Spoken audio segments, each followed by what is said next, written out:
You remember the moment, or at least you thought you did. You brought it up carefully, that thing they said, the one that stayed with you for days. The words were clear. You could still hear the tone, the exact placement of the silence after. But when you said it out loud, they looked at you, not with recognition, with something colder. I never said that. 5 words, delivered like fact, calm, almost gentle. And suddenly, you weren't holding evidence. You were holding doubt. You paused, rewound the memory, searched for proof, tried to replay it frame by frame. But the edges were already blurring, their certainty pressing against your memory like a thumb on wet ink. Are you sure? That's what you asked yourself. Not them, yourself. And that question, that small, quiet question, it changed everything. Because if you couldn't trust what you remembered, if your own mind could betray you that easily, then what else were you wrong about? What else had you imagined, exaggerated, made up entirely? You started apologizing. I'm sorry, I must have misunderstood. I thought you said, never mind, I'm probably just tired. And they smiled, warmly, reassuringly. It's okay, you've been stressed. And you nodded, grateful for their patience, for their understanding, for not making you feel worse about being wrong. Except, you weren't wrong. You knew what you heard. You knew the weight of those words, the way they landed, the feeling they left behind. But now that certainty had a crack in it. And once doubt gets in, it spreads. It wasn't just that conversation anymore. It was others.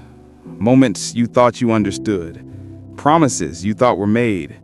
Agreements you thought were clear. All of them suddenly soft, unreliable, subject to revision. You started keeping mental notes, exact phrases, timestamps, witnesses if there were any. You became a documentarian of your own life, not because you wanted to, because you had to. But even that didn't help, because the next time you brought receipts, proof, clarity, dates and details, they looked at you differently, not impressed, concerned. Why are you keeping track of everything I say? That's obsessive. Are you okay? And just like that, your need for truth became the problem, not their denial. Your memory, not their lie. Your evidence, you were the one being unreasonable. You were the one who couldn't let things go. You were the one making everything difficult. So you stopped. Stopped tracking, stopped asking, stopped remembering out loud. You just let it go. Let them rewrite it. Let them decide what was real.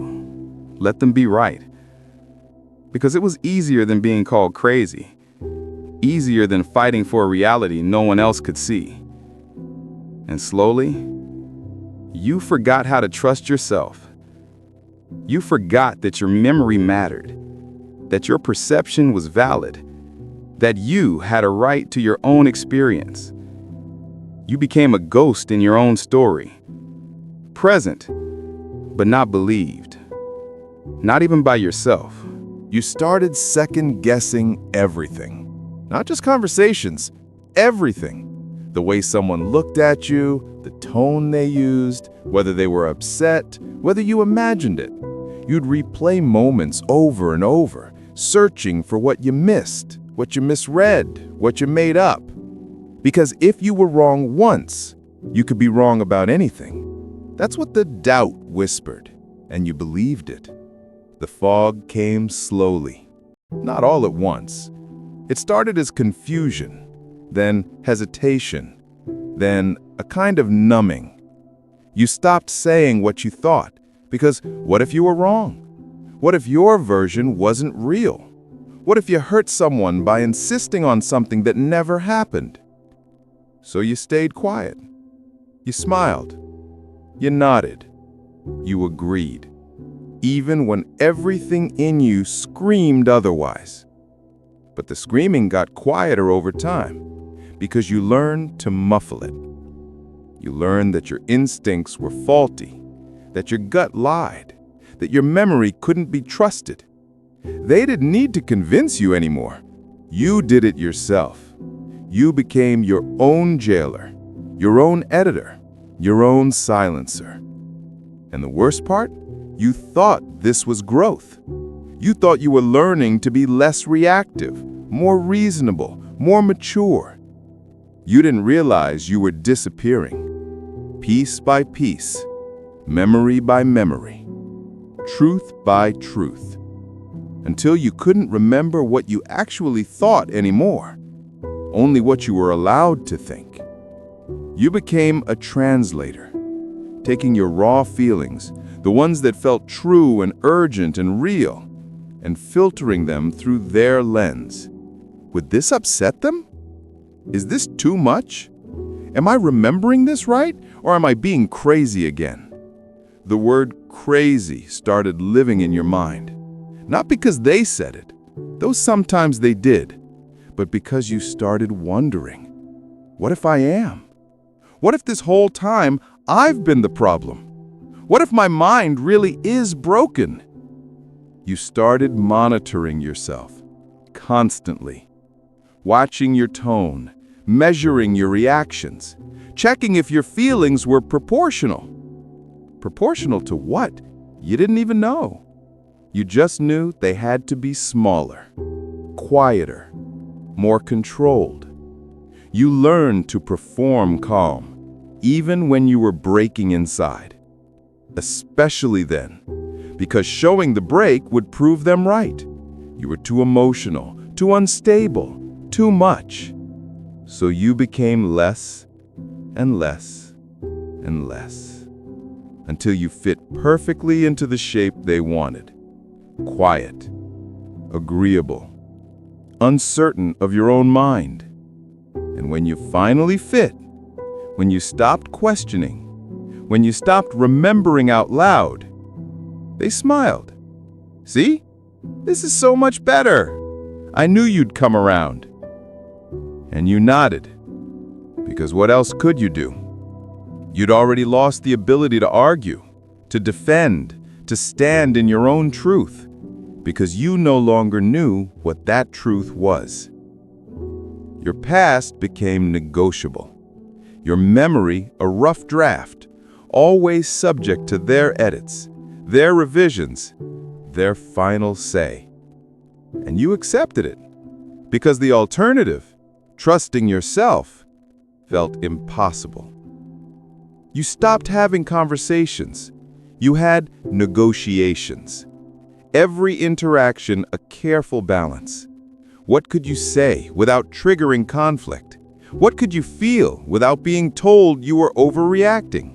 What could you remember without being corrected? Nothing. The answer was nothing. So you learned to live in the gray, not knowing, not trusting, not remembering clearly, just existing, in a space between what you felt and what you were allowed to feel, between what happened and what they said happened, between who you were and who you were supposed to be. And in that space, you got lost. Not loudly, not dramatically, quietly, like a light dimming so slowly you don't notice until you're sitting in the dark. Let's stop here. Let's pull back and look at what was actually happening. Because this wasn't confusion, this was strategy. I never said that is not a memory problem. It's a control mechanism, and it has a name: gaslighting. The term comes from a 1938 play. A husband manipulates his wife into doubting her own perception by dimming the gas lights in their home and insisting she's imagining it. The lights dim. She sees it. He denies it. She questions herself. This was not love. This was dismantling. When someone repeatedly denies what you know happened, they are not protecting truth. They are protecting themselves from accountability, from consequence, from being seen clearly. And the easiest way to avoid being seen? Make you doubt what you see. It starts with small things. A joke you didn't find funny. A comment that stung. A promise they don't remember making. You're too sensitive. I was just joking. I never said that. Each denial a brick. Each dismissal a layer, building a wall between you and your own knowing. And here's the mechanism. They don't have to prove you're wrong. They just have to be more certain than you. They say it calmly, confidently, without hesitation. And you're already questioning, already second-guessing, already afraid of being wrong. So their certainty wins. Not because it's true, but because you've been trained to doubt yourself more than them. This is called reality negotiation. And in that negotiation, you always lose, because the game is rigged. They control the terms. They decide what's real. They move the goalposts. And you're just trying not to be crazy. Let's name another piece. When you brought up the hurt, when you finally said, "That hurt me," what happened? Did they apologize? Did they ask how they could make it right? Or did the conversation flip? Suddenly you weren't the hurt party. You were the attacker. I can't believe you're bringing this up again. You're always making me the bad guy. Why do you have to be so negative? This is Darvo. Deny, attack, reverse victim and offender. It's a tactical response. Used when someone is confronted with something they don't want to face. First, they deny it happened. I never said that. Then, they attack your credibility. You're too sensitive. You always twist my words. You're remembering it wrong. Then, they reverse the roles. Now they're the victim of your accusations, of your hurt, of your inability to just move on. And it works, because suddenly you're apologizing for bringing it up, for making them feel bad, for not letting it go. Your pain becomes their inconvenience, and you end up comforting the person who hurt you. This was not love. This was leverage. They needed you uncertain, because certainty is power. And if you knew what you knew, if you trusted what you remembered, if you stood firm in your own experience, you'd stop accepting their version. You'd stop negotiating your reality. You'd stop staying. So they kept you guessing, kept you small, kept you confused, kept you doubting, because doubt is control, and control was the point. Not connection, not understanding, not love, control. Over the narrative, over the past, over your mind. And the weapon they used? Your own empathy. You didn't want to hurt them. You didn't want to be unfair. You didn't want to be the villain in someone else's story. So you bent, and bent, and bent, until you couldn't remember what standing straight felt like.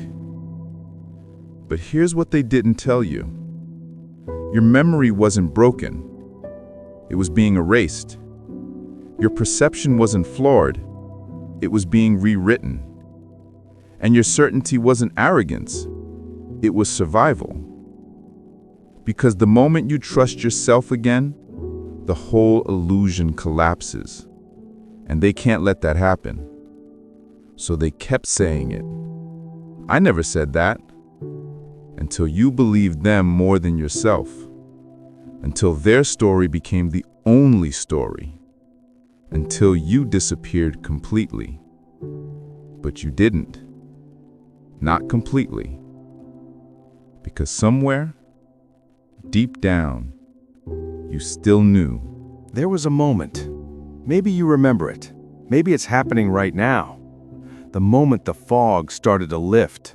Not all at once, just a gap, a sliver of clarity. Small enough to miss, but impossible to unsee once you saw it. You were in another conversation, the same script. I never said that. And you felt the familiar pull, the urge to rewind, to question, to apologize. But this time, something paused. You heard yourself think, wait, I know what I heard. I know what happened. And for the first time in a long time, you didn't dismiss it. You didn't say it out loud, not yet, but you held it, that small, quiet knowing, like a candle you were afraid to let them see. Because you knew what would happen if you did. They'd blow it out. But this time, you didn't let them. You kept it inside, protected. And something strange happened.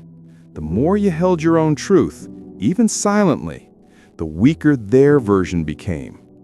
You started noticing patterns, how the denial always came at the same moments, when you got too close to something true, when you started to stand up for yourself, when you asked for something they didn't want to give.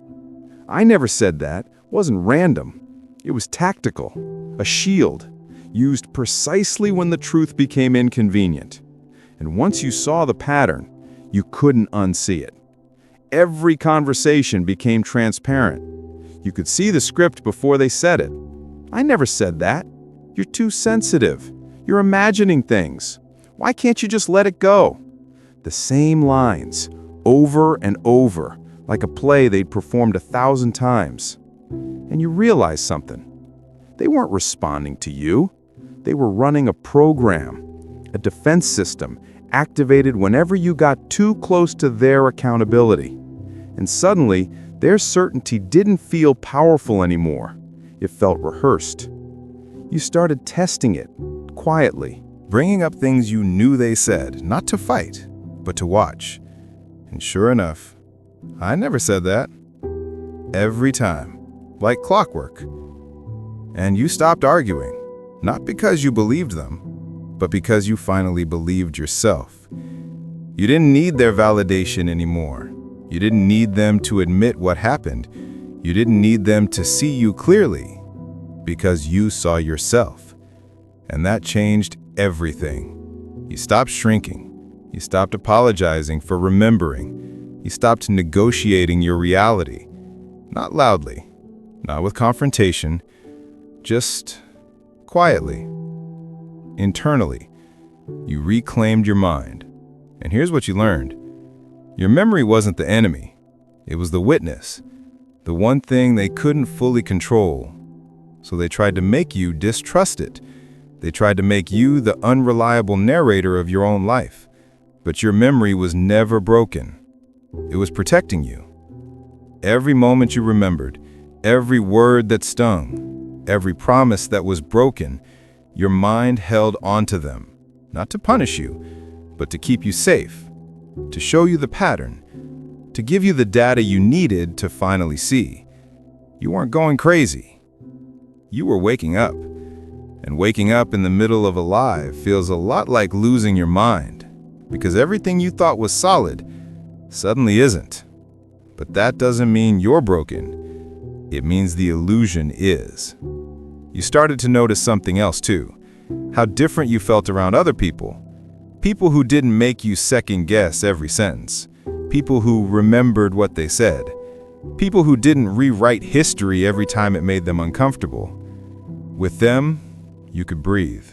With them, your memory was just memory, not evidence, not ammunition, not something to be defended. And the contrast was undeniable. The problem wasn't you.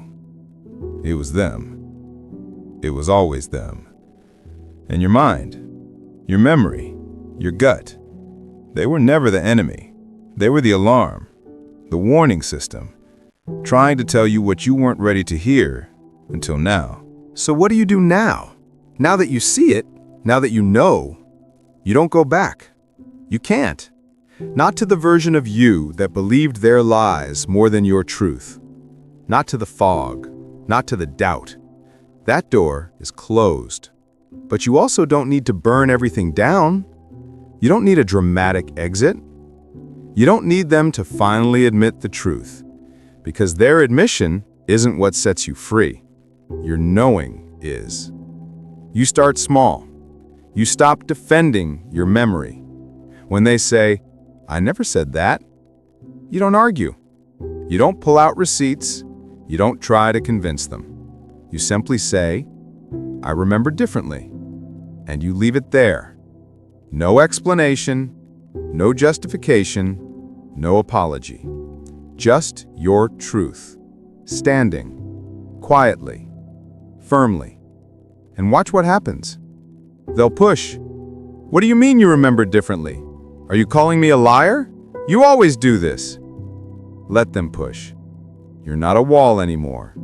You're water. You don't resist, you just don't absorb. You stop explaining yourself to people who are invested in misunderstanding you. You stop trying to prove your reality to people who profit from denying it. You stop carrying their version of events like it's your responsibility. It's not. It never was. You reclaim your narrative, not by shouting it, but by living it. You trust what you know. You honor what you remember. You stop asking permission to believe your own experience, because you don't need it. And here's what changes. You stop feeling crazy, because you're not questioning your sanity anymore. You're questioning theirs. And that shift, that quiet internal shift, changes the entire dynamic. They feel it. Even if you don't say a word, they feel the difference. You're not negotiable anymore. Your reality isn't up for revision. Your memory isn't a rough draft. It's final. Some of them will escalate. They'll try harder to make you doubt. They'll bring up old wounds. They'll twist your words. They'll call you difficult, sensitive, crazy. Let them. Those words don't land the same way anymore, because you know what they really mean. You're too sensitive means your awareness threatens my comfort. You're being difficult means you're not complying anymore. You're imagining things means your truth is inconvenient to my lie. And once you translate their language, it loses its power. Some of them will leave, and you'll let them. Not because you don't care, but because you finally do. About yourself, about your sanity, about the life you're building in truth instead of illusion. And here's the hardest part. You might grieve them. Not who they were, but who you hoped they'd be. The version that would finally say, "You're right, I did say that. I'm sorry." That version doesn't exist, and letting go of it hurts. But on the other side of that grief, there's freedom. The freedom to remember clearly. The freedom to trust yourself. The freedom to say, "I remember differently," and mean it, without shaking, without doubting, without apologizing. Your memory was never the enemy. It was the lighthouse, guiding you back to yourself, back to truth, back to the knowing you were taught to abandon. And now that you're here, you don't need anyone else to validate it. You don't need them to admit they lied. You don't need closure from people who never gave you honesty. You just need to keep walking forward into the clarity. So here's what you carry forward. Your memory is not broken. Your perception is not flawed. Your gut is not lying. You are not imagining things. You are awake. And "I never said that" is not a truth. It's a strategy. One that only works if you forget what you know. But you're done forgetting. You're done doubting. You're done carrying their version of reality like it's heavier than your own. Because it's not. Your truth has weight. Your memory has meaning. And you have the right to both. So the next time they say it, "I never said that," you don't flinch. You don't spiral. You don't apologize. You simply remember. And you trust that remembering. More than their denial, more than their certainty, more than their script. Because your memory was never the enemy. It was the witness. And it still is. If this unlocked something in you, subscribe quietly. Like if you saw your own silence in this. Comment if it spoke for you. You were never the problem. You were the truth teller in a room full of revisions. And your memory? It was never the enemy. It was the witness. Trust it.